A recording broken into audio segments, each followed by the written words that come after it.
اعوذ باللہ من الشیطان الرجیم بسم اللہ الرحمن الرحیم فبأي آلاء ربكما تكذبان فبس ای کون سی آلائی نعمتوں کو ربکما اپنے رب کی تکذبان تم جٹلاؤ گے۔ ربکم ہوتا ہے اپنا رب، کما یہ تثنیہ کا صیغہ، تثنیہ ثانی سے، ثانیتن دو سے، یہ دو کے لیے استعمال ہوتا ہے، تم دونوں کے رب کی، یعنی ایک اللہ تعالیٰ بات کر رہا ہے انسانوں سے اور جنوں سے، اے انس و جن آپ دونوں کے رب کی کون سی باتوں کو تکذبان، یہ بھی تثنیہ کا صیغہ ہے کہ تم دونوں جٹلاؤ گے۔ وَمِن دُونِهِمَا جَنَّتَانِ پچھلی آیات میں ذکر ہوا ہے جو اللہ کے خوف سے ڈرا اس کے لیے دو جنتیں ہیں۔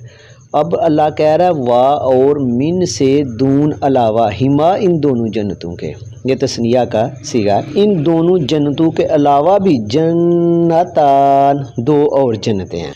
فَبِأَيِّ آلَاءِ رَبِّكُمَا تُكَذِّبَانِ پس تم اپنے رب کی کون سی نعمتوں کو جھٹلاؤ گے۔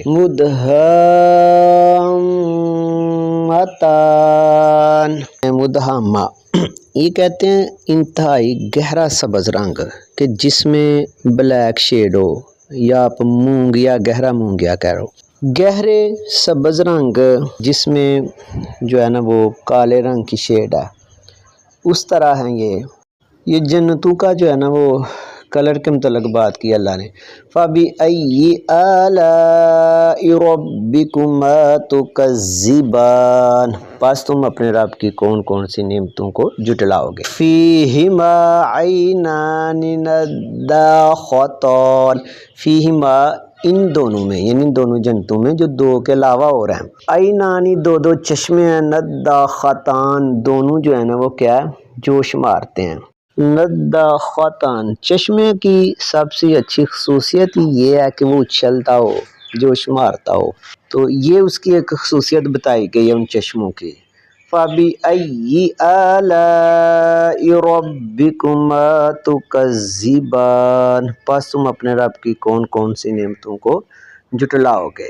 فِيهِمَا فَاكِهَةٌ وَالنَّخْلُ وَالرُّمَّانُ فِيهِمَا ان دونوں جنتوں میں، فی میں ہما تثنیہ کا صیغہ، ان دونوں جنتوں میں فاکہۃ میوہ جات ہے، یعنی پھل ہیں، والنخل ان کھجور کے، والرمان اور انار کے، کھجور اور انار ہیں۔ فَبِأَيِّ آلَاءِ رَبِّكُمَا تُكَذِّبَانِ پس تم اپنے رب کی کون سی نعمتوں کو جٹلاؤ گے۔ فِيهِنَّ خَيْرَاتٌ حِسَانٌ ہن بھی مؤنث کے لیے استعمال ہوتا ہے، ان میں جنتوں میں، اور خیراتن کہتے ہیں نیک، خیر سے، تا یہ مؤنث کے لیے یوز ہوتا ہے، یعنی نیک جو ہے نا وہ حوریں ہیں، وہاں پہ جو عورتیں ہیں وہ حوریں نہیں ہیں۔ حسان حسین سے ہے، انتہائی خوبصورت، یہ مبالغے کا صیغہ ہے، انتہائی خوبصورت نیک عورتیں ہوں گی یا بیوی ہوں گی یا حوریں ہوں گی۔ فَبِأَيِّ آلَاءِ رَبِّكُمَا تُكَذِّبَانِ پس تم اپنے رب کی کون سی نعمتوں کو جٹلاؤ گے۔ حور مقصورات فی الخیام حوریں ہوں گی، مقصورات لفظ کسر سے ہے، کسر اس کا مادہ ہے، نماز قصر پڑھی جاتی ہے تو اختصار کیا جاتا ہے، محدود ہوتی ہے، اسی طرح حوریں مقصورات محدود ہوں گی، یعنی کس میں وہ ہوں گی، فی الخیام خیموں میں، خیموں تک محدود ہوں گی، مطلب کیا ہے کہ وہ پھرنے والی ادھر ادھر بازاری عورتوں کی طرح، اس طرح ان میں کوئی چکر نہیں ہوگا۔ فَبِأَيِّ آلَاءِ رَبِّكُمَا تُكَذِّبَانِ پس تم اپنے رب کی کون سی نعمتوں کو جٹلاؤ گے۔